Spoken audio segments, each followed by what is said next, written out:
Hi, so today I'm going to be showing you how to make a custom player list for your game. So the first thing that you're going to want to do, if you've never used Studio before, head over to the View tab, open the Explorer, and open the Properties. Once you've done that, head over to your Explorer, look for Starter GUI, right click it, look for Insert Object in the menu that appears, click it, and under Frequently Used, click Screens UI. That will basically make a Screens UI that will be loaded into all of our players' player GUIs. And then in simple terms, basically it'll just load the GUI to every player when they join. Make sure Reset on Spawn is off, and then go to the Properties window and change the name of it to Player List. Or you can leave it as Screens UI, but Playlist is what I'm going to be using. Alright, so the next thing you're going to want to do is head over to the Surface UI, right click it, go to Insert Object, hit Frame, and then click the frame that you just inserted, set the anchor point to 0.5, set the position to 0.5, 0, 0.5, 0. That will just center it in the center of our screen, making it easier for us to design how it will look. So I personally like darker things, so I'm just going to set the color to something dark like this, and make sure the border is off by changing the border size pixel to 0. However, you can make a border however thick you want and change the color of the border by going to border color 3, clicking the little color icon, and just picking a color. I like the color of this now, so I'm perfectly fine like this. Next thing that you're going to want to do is insert a text label, and then make sure the background transparency is set to 1, and then set the size of the text label to 1, 0, 1, 0.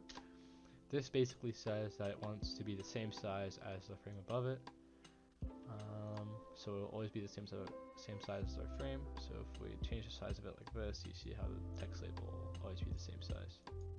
That's basically what that means. So as for the font of the names that will display, because the text label is basically going to show like the name of the player. So you can type something in like bruh, and you can see it over here. Now it's super dark on a dark background already, so I want to change the color of that. Make it white, and maybe make it a little bit bigger by changing the text size to 16 maybe. Yeah, that looks good. And I personally like the code font, just because I don't know, personal preference. You can change it to whatever font you want though, whatever fits the theme of your game. And lastly, a little text stroke, which is basically like an outline of text. So if we set the stroke to 0, for example, you see there's a huge black outline on the text, which is, I personally don't want that, so I'm going to set mine to 0.9, so it's barely there, just slightly. Gives a little bit of environment, so you can see it better, slightly. Next thing you're going to want to do is change the name of the text label to be whatever you want. Not name. You can't do name though, because property stuff. Just name it like username. That's the best thing to name it. And for the frame above it, I'm just gonna name it template. And so bam, now we have our design, and we can kind of see what it looks like by changing the size of it to something that we want to resemble in our player list. So I'm going to do 100 by 30. Oops, 100 by 30. Maybe make it a little bit bigger, so 200 by 30. And changing the name to my own name by hitting the text label, going to text, and typing your name, or whatever you want to type, really, it doesn't matter. But that's how it will look, and I'm happy. So the next thing that we're going to want to do is insert a frame inside of our Screens UI.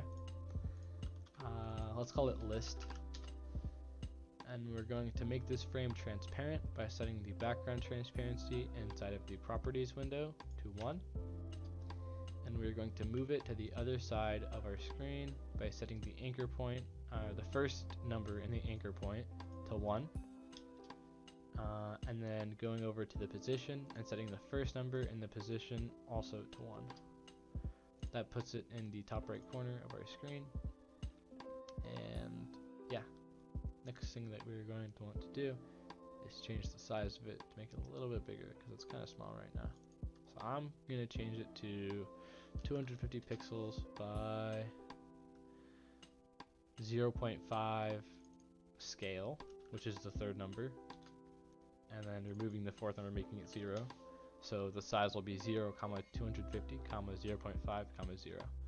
And this basically means that it will be 250 pixels in size on the x-axis, which is across. And 0.5 means it'll be half the size of the screen, since we're using a screen UI. So you see here how it's half the size of the screen, and if we make the screen a little bit smaller, if we're going like this, it also shrinks. So that's what we want. Next, we're going to want to copy this template, go to replicated first, or starter player scripts, whichever one you prefer. I'm going to go to replicated first, just because it's, again, preference. Insert a new local script, and I'm going to name it player list. And to open the script, just double click it, and you have this right here.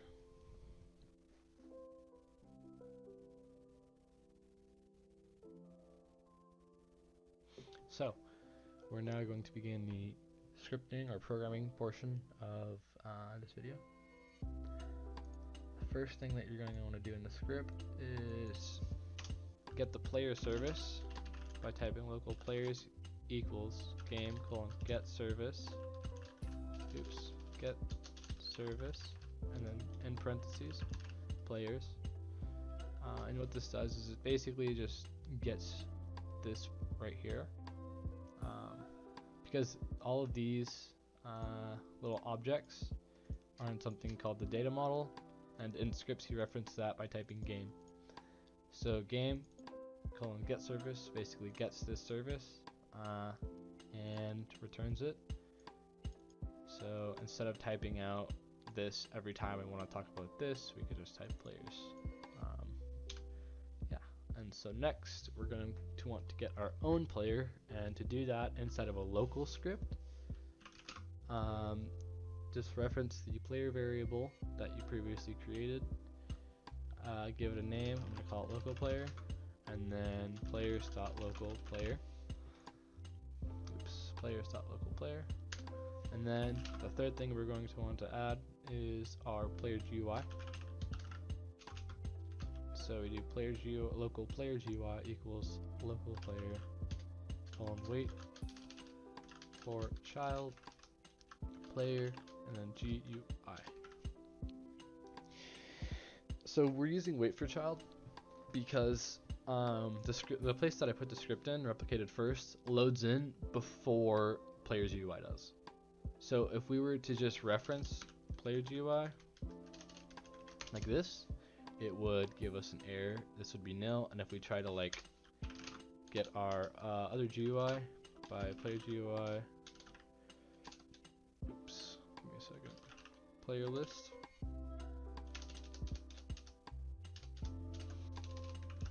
this basically waits for our player list to load in. So now that we have all of that loaded in, we are going to want to paste the thing that we copied earlier inside of our script. And then we're going to go back to our script and type function add player, and then open parenthesis, close parenthesis, and inside the parentheses just type player. So this is essentially a function that we're going to call every single time a player joins the game, so we know to create a new player list template thing for them, so we can see them on the player list. So inside of this function, we're going to create a new template by cloning it, and we're going to type local template equals script. So we're going to reference the script object inside of the Explorer, and then dot template colon clone. So this basically, essentially just creates another one, and then gives it to our script right here. And we're going to go inside of the template by typing template dot username, and then we're going to change the text of the username dot text equals player dot name. So this basically changes the little text label that we put in earlier and changes the text property of it to the player's name. So let's say your player 1, it would change that to player 1, and yeah. Then we're going to want to change the parent of the player, which is another property, and parent is basically where it is in the game. We're going to change the parent of it to player list, and we want to put it in this list frame that we created earlier inside of here, and we're just going to put it in there by typing player list dot list. And lastly, if we were to just run this script on its own, it wouldn't really go anywhere, because if this basically this like creates a function, it defines it, but it doesn't actually tell it to run. So we need to add an event hook, and yeah, we need to connect to an event so we know when to run it. And we can do that by referencing the players variable, players, and then there's an event called player added, and then to connect to an event on Roblox in Lua, you would use the connect method by just referencing the event and then typing colon connect, and then open parenthesis and close parenthesis. Inside of this parenthesis, we would just type add player, and yeah, every time a player gets added to the game, this function will run. So if we type print player, every time it runs, it'll just print out in this little output right here. If you don't have the output, head over to view and look for output, click it, and you'll have a little output on the bottom. But every time a player joins, their name will be printed inside of the output. And theoretically, our template should clone itself and put itself inside of the list that we created over here. So let's test that out by just joining.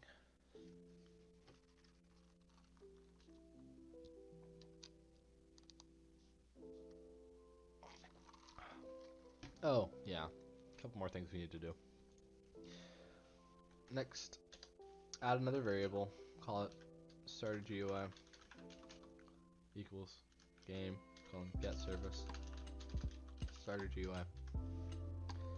And then down at the bottom under our event, starter GUI set core GUI enabled, and then in open parenthesis close parenthesis, inside the parentheses type enum dot core GUI type dot player list, and then comma space false.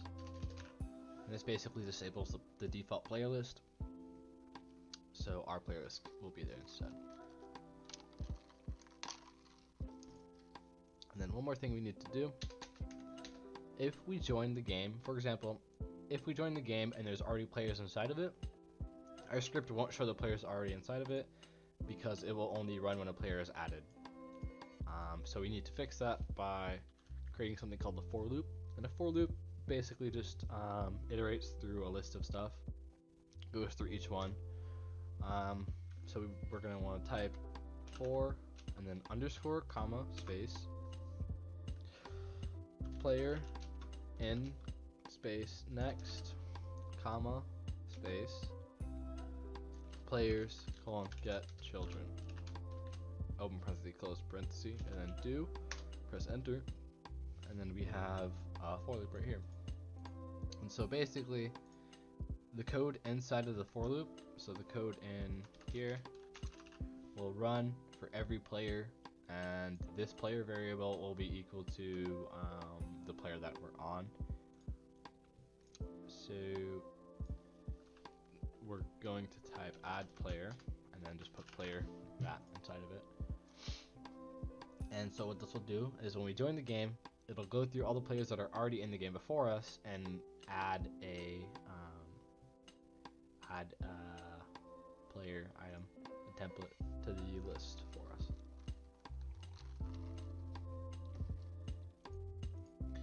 So now, if we play our game, we should see our own name in there. And here we go, it's printed on the bottom, which means it ran, and bam. So it's all weird because I forgot to change the anchor point.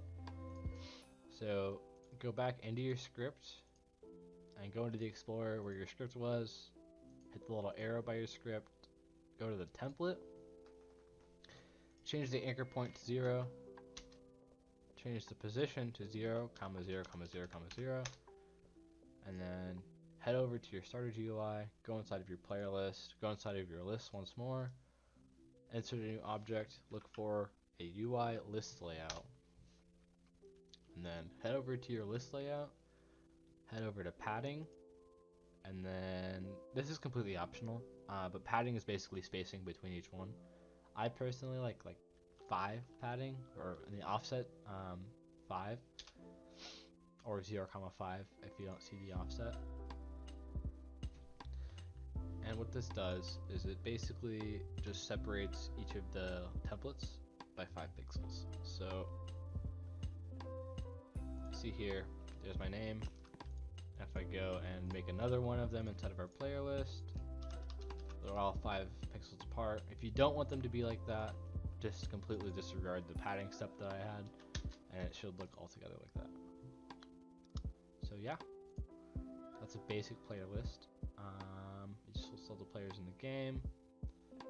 Yeah, that's pretty much it. Thanks for watching.